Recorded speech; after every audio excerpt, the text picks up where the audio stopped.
Hello everyone, welcome to break time classes. इस video में हम निर्वाचन आयोग यानी इलेक्शन कमीशन के बारे में देखेंगे और ये आने वाले सभी एग्जाम्स के लिए आरओ, यूपी, पीसीएस, वीडियो वगैरह के लिए इंपॉर्टेंट है, क्योंकि अभी ये टॉपिक चर्चा में रहा था राष्ट्रपति और उपराष्ट्रपति के चुनाव के कारण। हमारी नई जो राष्ट्रपति बनी है द्रौपदी मुर्मू, नए उपराष्ट्रपति बने हैं जगदीप धनखड़, तो इसलिए यहाँ पे इसको कवर करेंगे।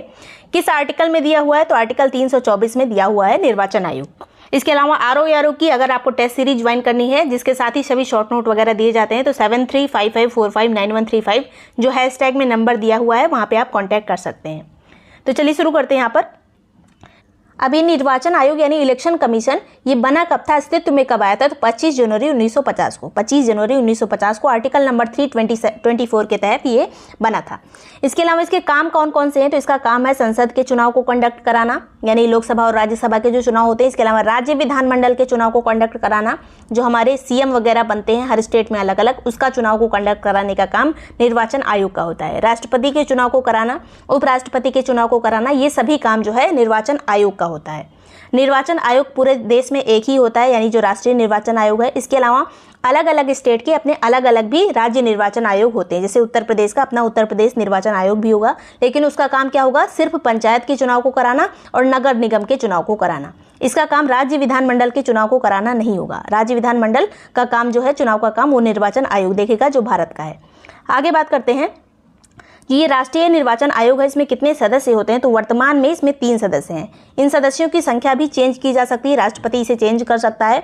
अब इस टाइम पे जो 3 हैं उसमें एक होता है मुख्य निर्वाचन आयुक्त, जो कि अभी राजीव कुमार हैं, हमारे 25वें मुख्य निर्वाचन आयुक्त। इसके अलावा 2 अन्य निर्वाचन आयुक्त होते हैं, वर्तमान में ये भी केवल एक ही हैं। एक पद खाली हो गया है क्योंकि राजीव कुमार पहले निर्वाचन आयुक्त थे, अभी मुख्य निर्वाचन आयुक्त बन गए, इसलिए एक पद खाली है। अभी इस टाइम पे अगर बात की जाए मुख्य निर्वाचन आयुक्त वाला क्वेश्चन ज़्यादा पूछा जाता है, तो ये कौन है, अभी राजीव कुमार है। आगे बात करते हैं, जब ये निर्वाचन आयोग बना था उस टाइम पे ये केवल एक सदस्यीय था। वर्तमान में जैसे ये 3 सदस्यीय है, उस टाइम पे केवल एक सदस्यीय था 1950 से लेके 1989 तक।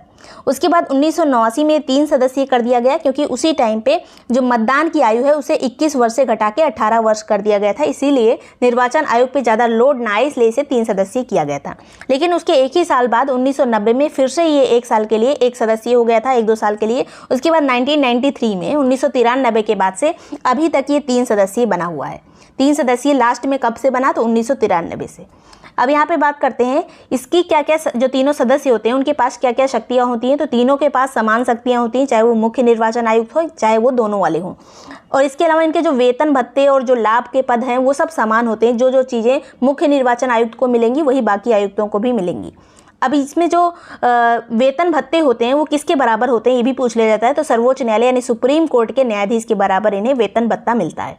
इसके अलावा अगर तीनों में जो तीनों व्यक्ति हैं इनके बीच में अगर किसी टॉपिक पे मतभेद हो जाए, तो फैसला मुख्य निर्वाचन आयुक्त के हाथ में नहीं होगा, उसमें बहुमत से निर्णय लिया जाएगा। मतलब तीनों में अगर मुख्य निर्वाचन आयुक्त किसी बात के लिए एग्री नहीं है, लेकिन 2 लोग हैं, बाकी जो आयुक्त हैं वो एग्री हैं, तो वो फैसला मान लिया जाएगा कि यही सही है। बहुमत के आधार पर इसमें फैसला किया जाएगा। आगे बात करते हैं इनकी नियुक्ति कौन करता है, तो तीनों की नियुक्ति राष्ट्रपति करता है। कार्यकाल कितना होता है, तो 6 वर्ष या 65 वर्ष, जो पहले हो वही इनका कार्यकाल होता है। लेकिन संविधान में इसका उल्लेख नहीं है, राष्ट्रपति द्वारा इसे निर्धारित किया जाता है कार्यकाल।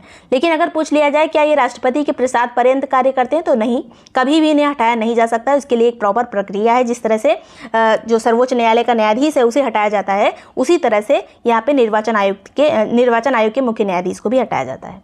आगे यहाँ पर बात करते हैं, मुख्य निर्वाचन आयुक्त को समय से पहले दुर्व्यवहार या फिर अक्षमता के आधार पर ही हटाया जा सकता है। सुप्रीम कोर्ट के न्यायाधीश को हटाने की प्रक्रिया द्वारा दोनों सदनों के विशेष बहुमत से ही इन्हें हटाया जा सकता है। अतः ये जो पद है मुख्य निर्वाचन आयुक्त वाला, ये राष्ट्रपति के प्रसाद पर्यंत नहीं होता है। और जो अन्य निर्वाचन आयुक्त होते हैं, जो मुख्य निर्वाचन आयुक्त के अलावा जो दोनों होते हैं, उन्हें मुख्य निर्वाचन आयुक्त की सिफारिश पर हटाया जा सकता है। तो ये एक नेगेटिव इसकी बात हो गई। जो बाकी दोनों आयुक्त होते हैं उनको हटाया जा सकता है अगर मुख्य निर्वाचन आयुक्त सिफारिश कर दे राष्ट्रपति से और राष्ट्रपति मान ले उसको तब।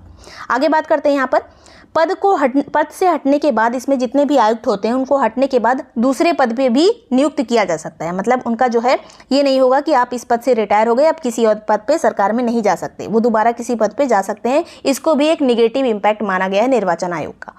आगे बात करते हैं यहाँ पर इनकी और क्या क्या शक्तियाँ होती हैं, तो प्रशासनिक, सलाहकारी और अर्ध न्यायिक टाइप की इनकी शक्तियाँ होती हैं। इनका काम होता है परिसीमन जो अधिनियम होता है उसके तहत निर्वाचन क्षेत्रों का परिसीमन करना। परिसीमन अभी तक 4 बार हो चुका है, 1952 में, 1960 में, 1992 में और 2002 में, जिसमें जनसंख्या के आधार पर क्षेत्र निर्धारित किए जाते हैं। आगे बात करते हैं निर्वाचन, जो निर्वाचक नामावली होती है उसको तैयार करने का काम, या फिर समय समय पर उसमें जो सुधार किया जाता है, या फिर जो लोग और वोटर लिस्ट में जो ऐड होते रहते हैं, वो सभी काम किसका होता है? निर्वाचन आयोग का। चुनाव कार्यक्रम का निर्धारण भी निर्वाचन आयोग करता है, उसकी अधिसूचना भी निर्वाचन आयोग जारी करता है। लेकिन ये जो चुनाव कराने का फैसला होता है कि अब चुनाव होना है, ये काम नहीं होता निर्वाचन आयोग का। ये बस सलाह दे सकता है कि एक पर्टिकुलर अगर स्टेट है वहाँ पे चुनाव कराया जाना चाहिए, कहीं राष्ट्रपति शासन लगा है वहाँ पे जो है निर्वाचन कराया जा सकता है, ये सभी सुझाव राष्ट्रपति को यही देता है निर्वाचन आयोग। आगे बात करते हैं, राजनीतिक दलों को पंजीकृत करता है। जो दल होते हैं उनको उनका पंजीकरण का काम भी निर्वाचन आयोग का होता है। चुनाव चिन्ह जो बांटा जाता है वो भी निर्वाचन आयोग बांटता है। इसके अलावा कोई दल जो है वो राष्ट्रीय स्तर का दल है या फिर राज्य स्तरीय का स्तर का दल है, वो सभी निर्धारण निर्वाचन आयोग का होता है। इलेक्शन के पहले जो आचार संहिता लगती है वो सभी काम जो है उसका निर्धारण, सही से सारा इलेक्शन हो रहा है या नहीं, कोई गड़बड़ी तो नहीं हो रही, ये सभी काम निर्धारण जो होता है वो निर्वाचन आयोग का काम है। इसके अलावा संसद सदस्यों की अयोग्यता की जानकारी भी निर्वाचन आयोग ही राष्ट्रपति को देता है। निष्पक्ष चुनाव कराने का काम जो है निर्वाचन आयोग का होता है। कोई गड़बड़ी होने पर मतदान रद्द करने का काम भी निर्वाचन आयोग का होता है। जो तरह तरह की मशीनरी आ रही है, तरह तरह की जो इलेक्ट्रॉनिक्स जो सामान आ रहे हैं जिससे इलेक्शन को बेहतर बनाया जा सके, वो सभी चीज़ें लागू करना भी इलेक्शन कमीशन का काम है। जितनी तरह से भी इलेक्शन बेहतर हो सके, ज़्यादा उसमें कठिनाई ना आए, वो सभी काम करने का जो है अधिकार है निर्वाचन आयोग को। इसके अलावा आरओ की टेस्ट सीरीज ज्वाइन करने के लिए आप 7355459135 पे कांटेक्ट कर सकते हैं। आज उसमें 11वां टेस्ट हुआ है, सब एक्सप्लेन्ड आंसर की के साथ है। इसके अलावा जितने भी शॉर्ट नोट वगैरह हैं आरओ के लिए, वो सब आपको उसमें प्रोवाइड कर दिए जाएंगे। Thank you so much watching break time classes.